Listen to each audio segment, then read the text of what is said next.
বিঘা জমি 33 শতক সংযুক্ত করলাম। আসসালামু আলাইকুম ওয়া রাহমাতুল্লাহি ওয়া বারাকাতুহু। ছিল উনি যেটা বলছিল যে আমরা কর্মসূচি পালন করেছি, সবাইকে ধন্যবাদ। যখন আমরা এই যে 40-50 হাজার টাকা কান্না করছিল যে আমার প্রায় 65-50 যাবে, এখন আর করার কিছু নাই।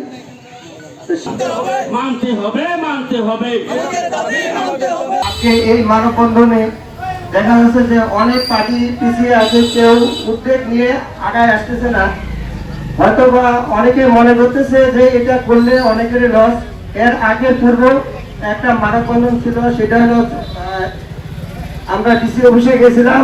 তো ওখানকার যে মহোদয় যারা আমাদের উপস্থিত ছিল, সবার একটা লস ছিল। সেই লসের মধ্যে অনেকেই হতাশা হয়ে গেছিল যে অনেক টাকা লস, সেই টাকার উদ্যোগে তারা মানিয়ে নিতে পারছিল না। হঠাৎ করে এলসি টমেটো ঢোকার পর সেই টমেটো নিয়ে অনেকেই কান্না করছিল যে আমার প্রায় 65-50-70 লক্ষ টাকা করে লস। আজকে সেই সময় সেই ডিসি অফিসের যে আপনার রেজিস্ট্রেট স্যার ছিল, উনি যেটা বলছিল যে আপনারা যে উদ্যোগটা নিলেন সেটা আগে নেওয়ার দরকার ছিল। আপনারা এখন এজেন্সি যে আইপি পাস হয়ে গেছে, সেটা কিন্তু আপনাদের হয়ে গেছে, এখন আর ঢুকে যাবে, এখন আর করার কিছু নেই।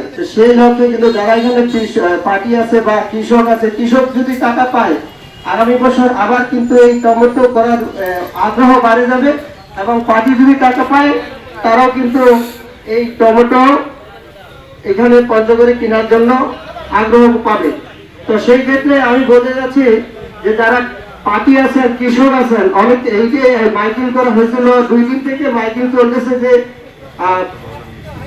আজকের এই মানববন্ধন নিয়েই, কিন্তু সেটা হলো আমরা অনেক পার্টির কাছে গেছি, অনেকে কিন্তু এটা আগ্রহ দেখায় নেই, হয়তো বা দেখায় নেই, তাদের কোনো সমস্যা নাই, কিন্তু আসলে সবার জন্য সেটা ভালো।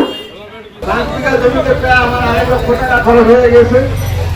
এখন আমরা তো সম্পূর্ণ মাল পার্টিদেরকে বাকি দিয়ে দেয়, ওরা বেচা কিনা করে আমাদেরকে টাকা দিয়ে দেয়। যদি পার্টি লস এসে আসে তাহলে আমাদের কৃষকের টাকা অনেক মারা যায়। অনেক পার্টি আগামী বছর খোলায় ঘর রাখে চলে গেছে, পঞ্চগড়ে প্রচুর পরিমাণ মাল রয়েছে, তারপরে এলসি জমি ঢুকে গেল বাংলাদেশে। তখন পার্টিরা যখন চলে গেল তখন কৃষকের পয়সা পায় না, কৃষকের হাহাকার কান্না আর সহ্য করা যায় না। তাই আমাদের কাছে সাংবাদিক ভাইরা আছেন, যারা মানববন্ধনে যারা শরীর হয়েছেন, সবার কাছে আমার বিনীতভাবে অনুরোধ যে আমাদের বাংলাদেশে যতক্ষণ পর্যন্ত টমেটো রয়েছে ততক্ষণ পর্যন্ত এলসি জমিগুলো বাংলাদেশে না ঢোকে। এই জন্য আমাদের দেশের সবার প্রতি অনুরোধ রয়েছে, আমরা প্রতি বছরে কৃষকের কাছ থেকে যে টমেটো ক্রয় করি, আমরা সর্বপ্রথম 700 থেকে 1500 টাকা 1800 টাকা মন ক্রয় করি। প্রতি বছরে আমরা দেখা যাচ্ছে 40 থেকে 50 লক্ষ টাকা করে লস খাই। তাতে আমরা অনেক টাকা ঋণে আছি। এবারও যদি লস খাই, আগামী বছর মনে হয় আর পঞ্চগড়ে টমেটো কেনার মতো সম্ভব হবে না। আমরা চাই মে জুন এই 2 মাস আমাদের পঞ্চগড়ে ভরপুর কৃষকের মাঠে টমেটো থাকে। এই টমেটো গুলো আমরা 1 মাস ঘরে রাখি, রং আসার পরে আমরা বাজারজাত করি। আমরা জানি জুন জুলাই 15 থেকে 20 তারিখ পর্যন্ত আমাদের দেশে টমেটো ব্যাপক থাকে। জুলাই পরে যদি এলসি ঢুকে তাহলে আমাদের ক্ষতি হবে না, নেতে কৃষক এবং ব্যবসায়ী সবাই রাস্তায় নেমে যাবে। এখন আমরা চাচ্ছি জেলা প্রশাসক মহোদয়ের কাছ থেকে যেমন ওনারা এলসি না আনতে পারে সেটা চেষ্টা করবে। এটা আমরা চাচ্ছি এলসি যেন জুলাই পরে আসে। আমরা গত বছর লক্ষ লক্ষ টাকা হালাই গেছি, ওরা আমি 20 লক্ষ টাকার মতো লস খেয়ে গেছি গত বছর। এবছর আমরা টমেটো কিনছি, এখন আমরা শুনতে আসি যে এলসি ঢুকবো আমরা টমেটো কিনা বন্ধ করে দিচ্ছি।